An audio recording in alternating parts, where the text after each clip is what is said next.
a lógica do consumo também atinge, penetra o campo religioso.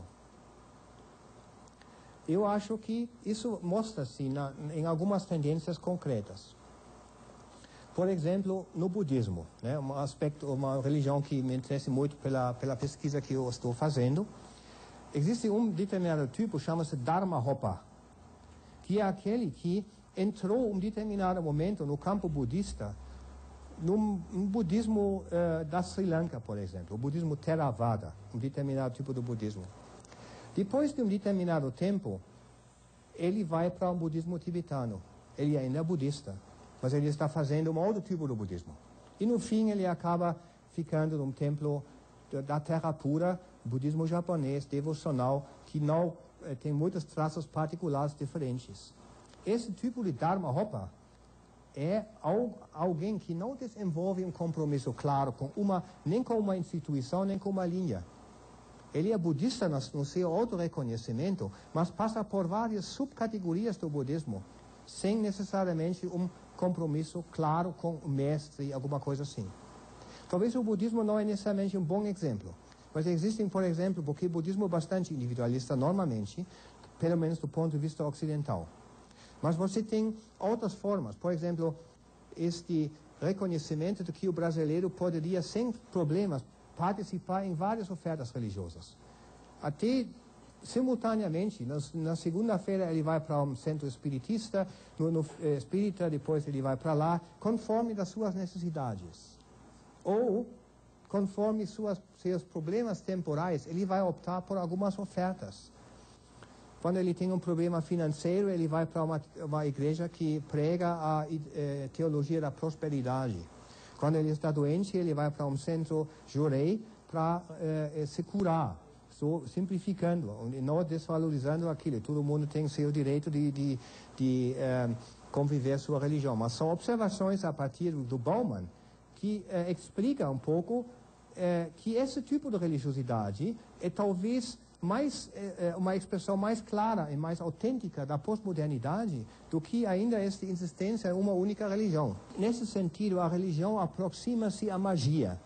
Qual é a diferença entre magia e religião? A religião, normalmente, é um sistema abrangente que traz explicações e respostas para questões fundamentais. Quem criou o mundo, o que vai acontecer depois da morte e assim por diante.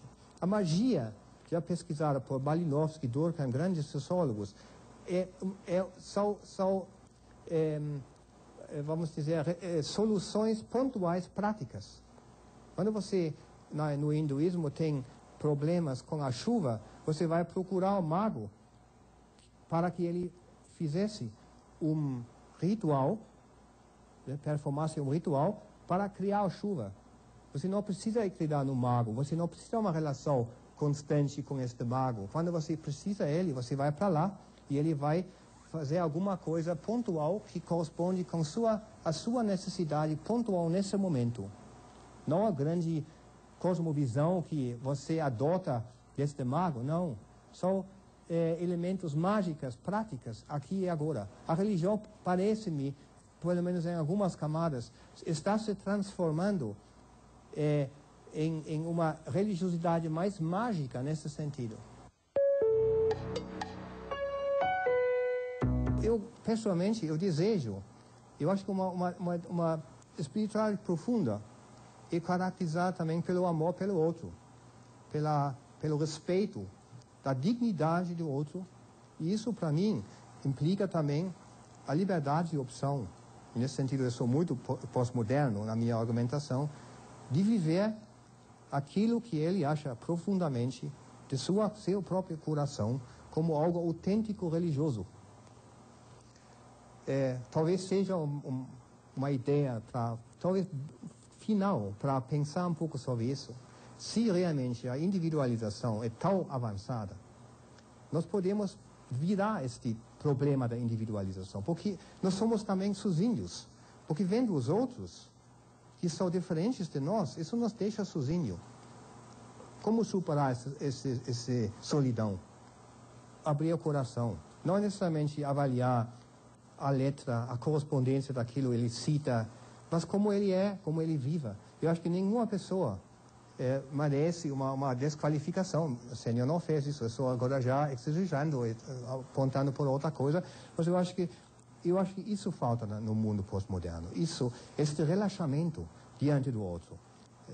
A aceitação que o mundo realmente é relativo, porque eu, única pessoa, não deve ser também relativa, ou porque eu não aplico esses princípios para mim mesmo. Eu vou dizer, talvez terminar com uma fala bem pessoal. Quando eu entrei na ciência da religião, foi em 1974, em Hannover, cidade Alemanha.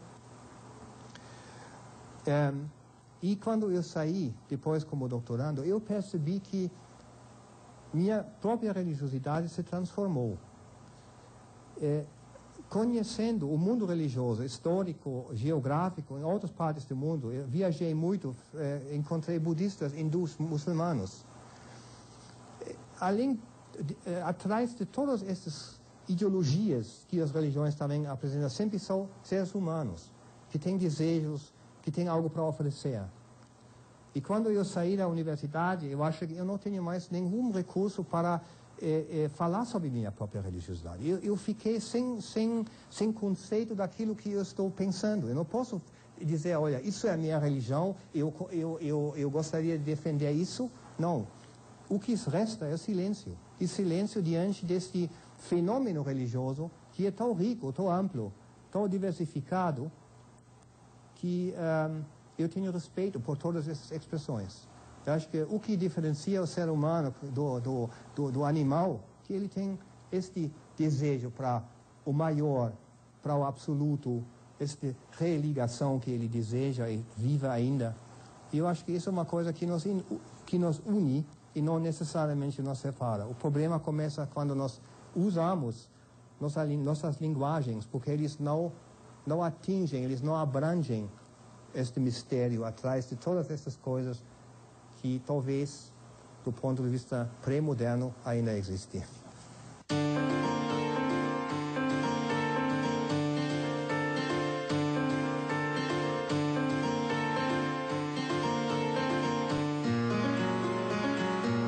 Segunda a sexta, 6h45 da manhã, maneiras diferentes de aprender e educar com o novo telecurso.